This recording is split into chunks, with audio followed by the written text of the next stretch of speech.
नेता विपक्ष के सरकार पर ड्रोन से जासूसी करने के आरोपों पर सीएम सुखविंदर सिंह सुक्खू ने कहा कि हिमाचल सरकार किसी की जासूसी नहीं करवा रही है।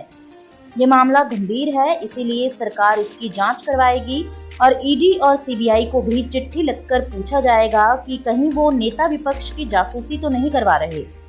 नेता विपक्ष हताश है और बिना बात सुने ही सदन से वॉकआउट कर रहे हैं। सदन के अंदर मैंने अपना वक्तव्य दे दिया है और सदन के अंदर जब वक्तव्य दिया जाता है सही मायने में वो सच्चाई होती है। किसी प्रकार का पुलिस विभाग द्वारा कोई भी ड्रोन नहीं उड़ाया गया और जो माननीय पूर्व मुख्यमंत्री जयराम जी ठाकुर जी को सनसनी फैलाने की आदत सी बन गई है। आप देख रहे हैं कि हर बात पर हम अभी बोलने को शुरू ही होते हैं और वो उठ खड़े होते हैं और बार बार कह रहे हैं कि मेरे घर की खिड़कियों के इर्द गिर्द ड्रोन गया। हिमाचल प्रदेश पुलिस ने इस प्रकार की किसी भी जासूसी की कार्रवाई को कभी भी कोई दिशा निर्देश नहीं दिए हैं और किसी भी प्रकार से इसको अमली जामा नहीं पहनाया जा रहा है। जो ड्रोन उड़ाया जा रहा है वो जो SJPNL वाले एक GI मैपिंग सर्वे कर रहे हैं वो सारे शिमला में उड़ रहा है। क्यों हम उनकी जासूसी करेंगे? वो पूर्व मुख्यमंत्री रहे हैं। फिर भी एक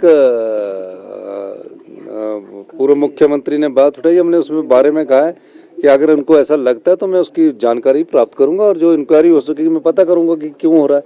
लेकिन इस प्रकार सनसनी फैलाकर फिर वॉकआउट करना हर छोटी बात पर, ये अच्छा नहीं है। भारतीय जनता पार्टी को मुद्दों पर आधारित चर्चा करनी चाहिए।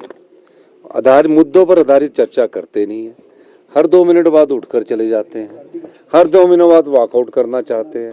अब तो स्पीकर साहब ने ये व्यवस्था दे दी है और कुछ अखबार और कुछ मीडिया ने कल गलत चलाया, क्योंकि जब कोई विपक्ष का विधायक अंदर बैठा होता है वो वॉकआउट नहीं होता है, वो प्रोटेस्ट होता है। तो वो जैसे कि हमारे पार्लियामेंट मिनिस्टर हर्षवर्धन चौहान जी ने ये बात उठाई है, तो निश्चित तौर पर वॉकआउट करके वो ध्यान बांटना चाहते हैं। लेकिन किस मुद्दे पर वॉकआउट कर रहे हैं? शराब में सबसे बड़ा घोटाला इनके समय का हुआ। आज सबसे बड़ी बात उन्होंने जो कही कि तो हमने कहा कि जहाँ पैसे की बात आएगी तो उसमें आप बताइए। अटल यूनिवर्सिटी मेडिकल यूनिवर्सिटी बना दी गई और जिसकी जगह पर बनाएगी उससे पूछा ही नहीं। वो जगह हालांकि सरकार की पाई गई है, उसमें रजिस्ट्री के बाद उसका इंतकाल नहीं हुआ, लेकिन उस केस को भी ढंग से सरकार ने लड़ा। प्रदेश का जो इन्वेस्टमेंट है वो ड्रेन करने का काम कर रहे हैं।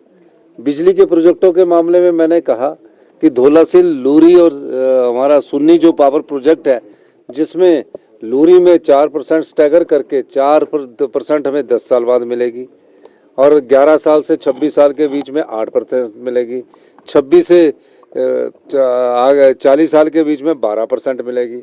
और जब तक वो प्रोजेक्ट जिंदा रहेगा, यानी कि जब तक प्रोजेक्ट वो चलता रहेगा, तब उसके बाद 25% मिलेगी और GST 50% कंपनसेशन हमको देना पड़ेगा। वीडियो से जुड़े रहने के लिए धन्यवाद। हमारे चैनल को सब्सक्राइब कीजिए अभी।